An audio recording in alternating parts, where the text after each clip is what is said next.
আজকে সকাল থেকে ওর কাজ দেখো, এই গাজর খেয়ে এখানে ফেলছে, এক বা মগ জল নিয়ে এই বিছনাটার মধ্যেই ফেলছে। চাদরটা পাল্টালাম, তোষক টোষক সব ভিজাই দিছে। এই দেখো কাগজ পেতে রাখছি, পেপার পেতে রাখছি। এই দেখো কীভাবে জল ফেলছে। এখন দেখবা অত্যাচার করে গাজর নিয়ে বিছনার মধ্যে উঠে খাবে ও। এখন দেখো, এই দেখো ঠিক রান্নাঘরের সামনে যে গাজর কতগুলি নিয়ে দেখো, এই দেখো চতুর্দিকে গাজর ছড়ানো নিয়ে ও বসে আছে এখানে। অনেকে কিচ্ছু জানে না, দেখো কিচ্ছু জানে না ওর। দেখো সকালের থেকে অত্যাচার, শুধু অত্যাচার করতে করতে শেষ করে ফেলে।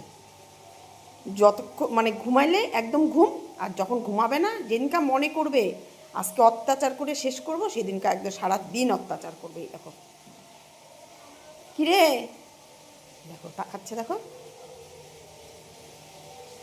দোষ করছো, এটা বোঝে যে আমি দোষ করছি। কি দোষ করছো? জল ফেলছো বিছনায়, তারপরে বিছনাতে জল ফেলছো, আর কি করছো? আচ্ছা আচ্ছা, ও গাজর নিয়ে, আচ্ছা বলেও দিচ্ছে গাজর নিয়ে। দেখো ঠিক আছে, অনেক অত্যাচার হয়েছে তোমার, এখন একটু ঘুমায় পড়ো।